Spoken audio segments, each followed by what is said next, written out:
বাংলায় কয়েকটা লোক আছে আপনারা জানেন, টিচারদের চাকরি খাওয়ার জন্য, গভর্নমেন্ট সার্ভিস খাওয়ার জন্য, যে কোনো ব্যাপারে কথায় কথায় জনগণের কাজ করে না, ওদের ভোট চাই না, ওরা কোর্টে গিয়ে শুধু পিল খায় আর পিল করে, পিআইএল করে করে বাংলার সর্বনাশ করছে।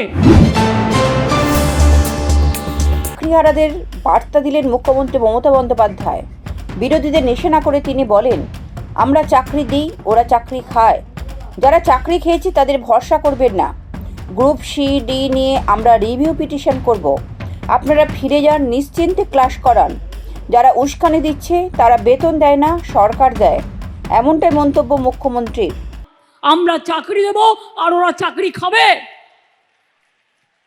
আমি পরিষ্কার বলছি, শিক্ষার্থীরা, শিক্ষক শিক্ষিকারা যারা বসে আছেন গতকাল থেকে, কেন বসে আছেন এই গরমের মধ্যে কষ্ট করে? আপনারা স্কুলে যান।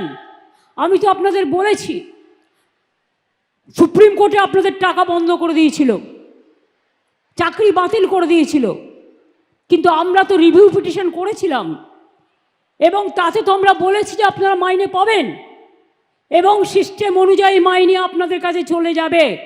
এর জন্য কারো প্ররোচনা দেওয়ার দরকার নেই, দাঙ্গা করার দরকার নেই, উত্তেজনা করবার দরকার নেই। আর গ্রুপ সিডি যেটা বাতিল হয়েছে, আমাদের আইনজীবীদের সাথে পরামর্শ করতে দিন। আমরা আইনজীবীদের সাথে পরামর্শ করে বাদবাকিটাও আমরা নিশ্চয়ই আবার দরকার হলে রিভিউয়ে যাব, এইটুকু বিশ্বাস আমাদের উপর করতে পারেন। যারা আপনাদের চাকরি খেয়েছে তাদের উপর ভরসা করবেন না, যারা চাকরি ফিরিয়ে দিয়েছে তাদের উপর ভরসা করুন, আর যারা আগামী দিনও ফিরিয়ে দিতে পারে তাদের উপর ভরসা করুন। আইন আমাদের মানতে হয়, আইন মেনে চলতে হয়, আবার আইনে মনে রাখবেন আইনও যেমন আছে, আইন আবার পথও খুলে দেয়। সুতরাং আপনাদের চিন্তা করার কোনো কারণ নেই। আমি তো নিশ্চয়ই চাইব না আমার রাজ্যে বেকার বাড়ুক।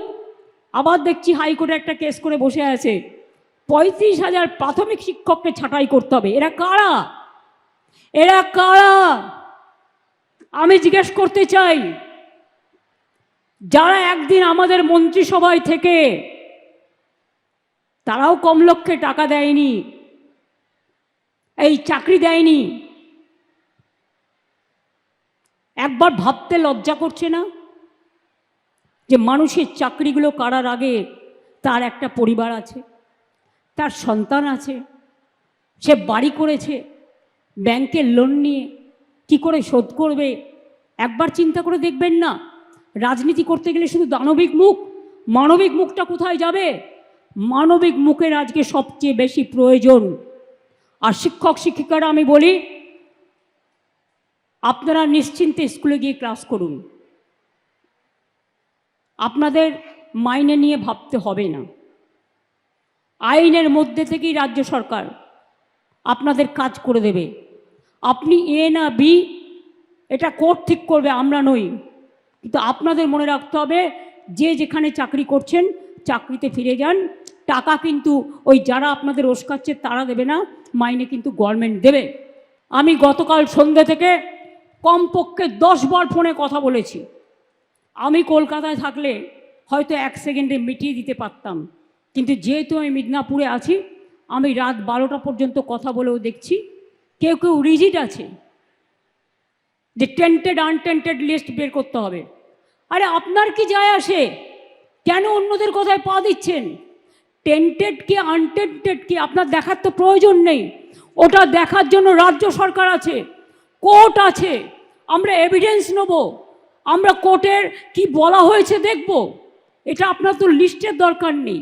আপনি চাকরি করেন, আপনার চাকরিটা আছে কিনা দেখার দরকার, আপনি ঠিকমতো মাইনে পাচ্ছেন কিনা সেটা আপনার দেখার দরকার। অন্যটা আপনার দেখার দরকার নেই, ওটা আমাদের ওপরে ছেড়ে দিন। মনে রাখবেন, ইউপিতে 69,000 লোকের চাকরি গেছিল বিজেপি সরকার থাকাকালীন, কেউ ফিরে পায়নি। আমি তো আপনাদের বলছি আপনারা ফিরে পাবেন। আমরাই তো আপনাদের কোর্টে গিয়ে আপনাদের হয়ে ফাইট করে অ্যালাউ করেছি। ত্রিপুরায় 10,000 লোকের চাকরি চলে গিয়েছিল, কোর্ট বাতিল করে দিয়েছিল। বিজেপি সরকার বলেছিল ক্ষমতায় এসে ফিরিয়ে দেবে। আজ পর্যন্ত 7 বছর হয়ে গেল, ফেরায় তো নি, উপরন্তু তাদের মাথায় লাঠি মারা হয়েছে। আমাদের সরকার কিন্তু তা নয়। ব্যুরো রিপোর্ট, লটারি সংবাদ।